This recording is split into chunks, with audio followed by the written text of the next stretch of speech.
The NFL offseason is where GMs stake their claim and make moves that would help the team improve. While you can win in the offseason, you certainly can set yourself up to lose. Here are the 10 worst offseason moves by NFL teams. At number 10, it's the Arizona Cardinals signing of Marquise Hollywood Brown. The move seemed logical on paper. Pair Hollywood Brown with an elite wide receiver in DeAndre Hopkins, which would elevate the Cardinals as a serious aerial threat and might even dominate the NFC West landscape. Arizona gave up their 23rd overall pick in the 2022 NFL Draft for the already established talents of Brown. In the previous season with the Ravens, Hollywoood had 1,008 yards from 91 receptions, a catch completion percentage of 62.3%, and 6 touchdowns. This season, those numbers have deflated due to sustaining an injury. In 11 games, Brown has 66 receptions from 103 targets for a catch completion percentage of 64.1%. and 3 touchdowns. Although the catch completion percentage has improved, he only has half the touchdowns that he had last season. Definitely, this was a drop-off year for Brown and a poor trade from the Arizona Cardinals, but not as bad as this next offseason gaffe. At number 9, it is the Dallas Cowboys, allowing Amari Cooper to leave for next to nothing. The Cowboys sent Cooper to the Cleveland Browns for only a 5th-round pick and a swap of 6th-round picks. Shortly thereafter, the receiver market exploded. The Green Bay Packers netted 1st and 2nd round picks for Devontae Adams. The Kansas City Chiefs got 1st and 2nd round picks, 2 4th round selections, and a 2023 6th round pick for Tyreek Hill. The Tennessee Titans got a 1st round pick for A.J. Brown, while the Ravens got a 1st rounder for Marquise Brown and a 3rd round selection. Just take a look at what Amari Cooper has accomplished this season, mostly with backup quarterback Jacoby Brissett. 76 receptions for 1,100 yards, scoring 9 touchdowns. Those numbers are better than Hollywood Brown's, which makes it clear that the Cowboys not only let go of a talented receiver, but they did so for peanuts and a whistle. One team that wasn't ready to be cheap was the Jacksonville Jaguars. They come in at number 8 with the inflated contract they handed to Christian Kirk. Kirk received a 4-year, $72 million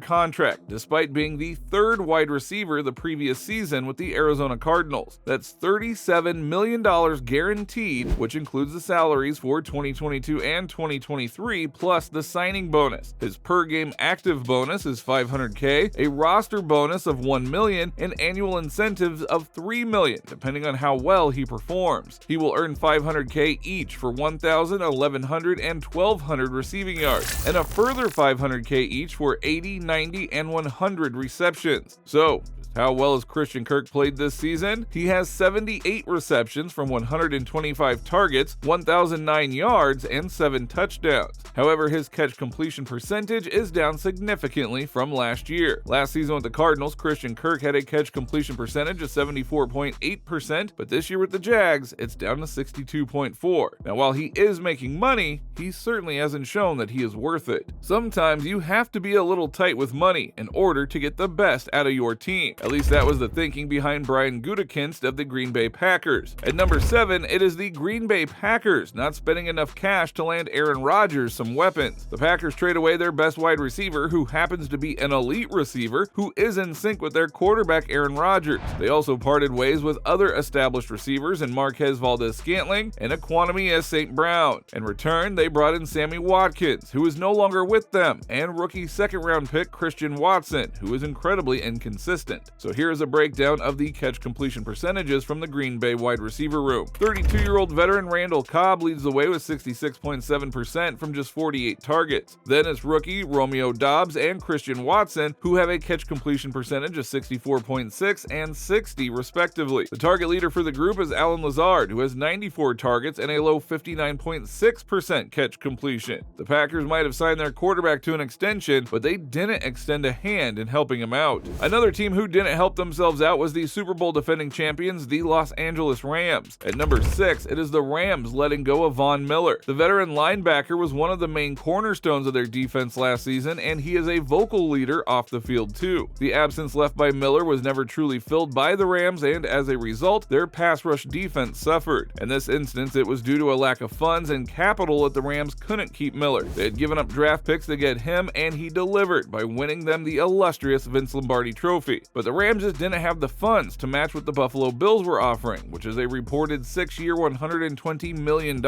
This massive vacancy is a whole caused by poor management in the front office. Another front office blunder came as a consequence of lack of belief. At number 5, it is the Pittsburgh Steelers not trading for quarterback Jimmy Garoppolo. There was a potential scenario in place where the San Francisco 49ers would have traded their then backup quarterback to the Steelers. At the time, Trey Lance was set to start for the 49ers, and the team knew they could still get something for Garoppolo, but the Steelers didn't pull the trigger. Now granted, they did draft Pittsburgh's flavor of the season, Kenny Pickett, but Garoppolo would have steadied the ship and delivered a guaranteed playoff push. This was a missed opportunity for the Steelers, who might end up regretting their decision. A team that is filled with regrets at the moment is the Tennessee Titans. At number 4, it is the Titans dealing away elite wide receiver A.J. Brown. So this deal has management written all over it. The Titans, who are always going to be considered a playoff team because they are well coached and have an elite running back, decided it was time to penny pinch and save up on giving A.J. Brown a contract extension by dealing him for 2 draft picks, one of which was used to draft a wide receiver, Treylon Burks. And just how well has Burks performed this season? Burks has featured in 10 games and has 47 targets for a catch completion percentage of 61.7%, earning 425 yards and scoring 1 touchdown, whereas A.J. Brown, who plays with a quarterback who likes to run with the ball, has 135 targets for a catch completion percentage of 62.2%, earning 1,401 and scoring 11 touchdowns.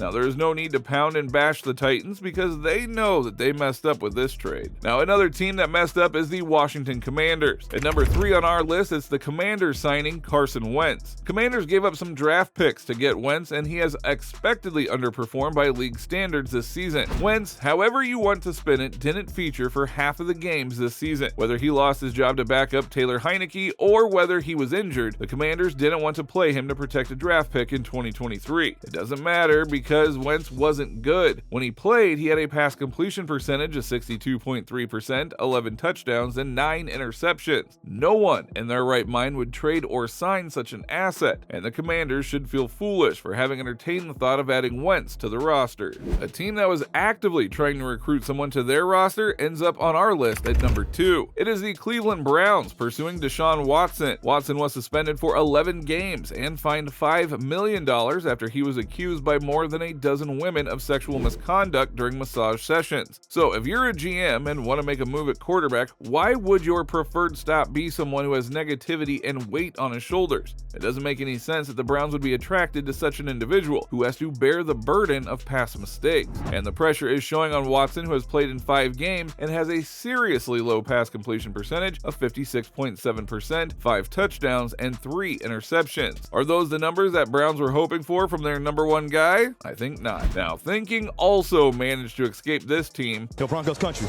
Let's ride, baby. At number 1, it is the Denver Broncos trading for Russell Wilson. Here are the trade details. The Seahawks sent Russell Wilson and a 2022 4th-round pick and received Broncos players Drew Lock, Shelby Harris, and Noah Fant. They also received 5 draft picks, including 1st and 2nd rounders in 2022 and 2023. Quite the haul from the Seahawks, but the Broncos didn't mind because they thought they were getting a Super Bowl winning quarterback. Here are Wilson's stats for the season so far. He's played 14 games and lost 11 of them. He has a pass completion percentage of just 60.8%. He also tops that off with 13 touchdowns and 10 interceptions. Horrific numbers from an equally abysmal trade. So what do you think was the worst move in the offseason? Please let us know in the comments below, but before you go, if you still want to watch some awesome NFL content like this, please watch the next video that will pop on your screen.